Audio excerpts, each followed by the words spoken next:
Hi guys, welcome to All Things Google by Kelly M.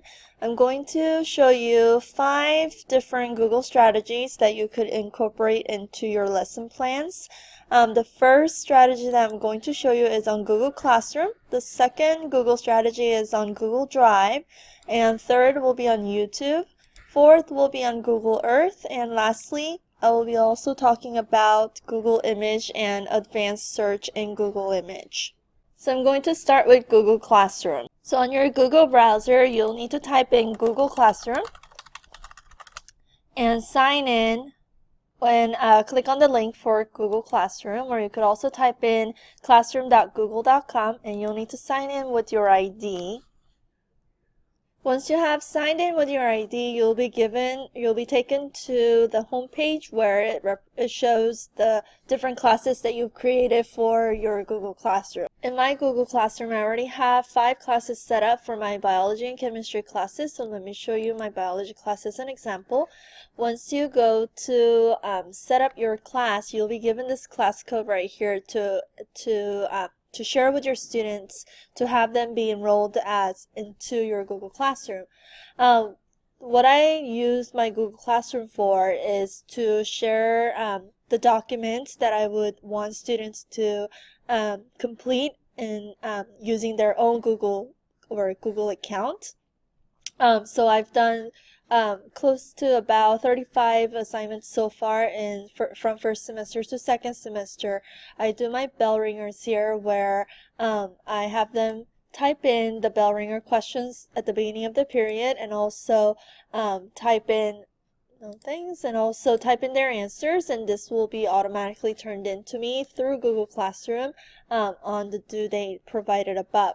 So what you would do is to click on this this plus sign on the corner and go to create an assignment, and you would type in an assignment. Let's say I needed to post another bell ringer, so I'll say bell ringer,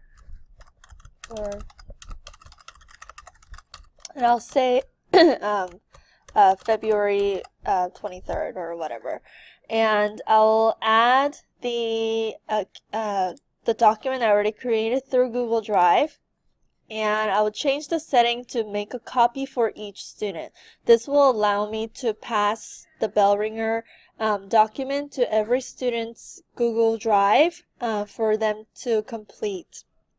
Okay, so if I were to click assign, it would post that assignment and automatically be fed to every student.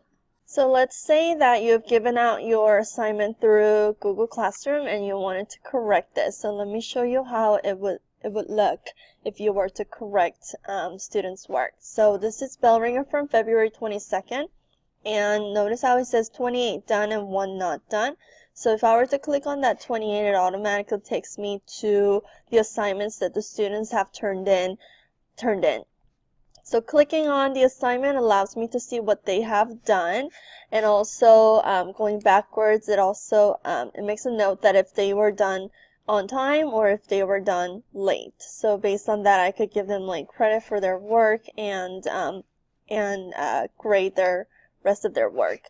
There's also an option to post their grades on here based on how many points this assignment was worth. I actually do not like to use this because I could pull up my Aries in a split screen and grade simultaneously as I'm looking at their work. But if this option is an option that you would like to use, I mean, it could be utilized for a lot of different purposes as well. So going back to the home page again, the class code is right here for them to use. This is what they would type in as their class code to be enrolled into your class. I mean, Google Classroom is a real easy tool that you could use to push the assignments virtually to have students complete and return. And notice how this is also connected to your Google Drive, so that if I were to go to Google Drive and click on Classroom, all the assignments are automatically placed into your Google Drive. So if I were to click on period 1, notice how all the assignments are here. So if I were to click on any of the assignments are automatically titled with their name next to it, so I could pull it up to see their assignment in this way as well.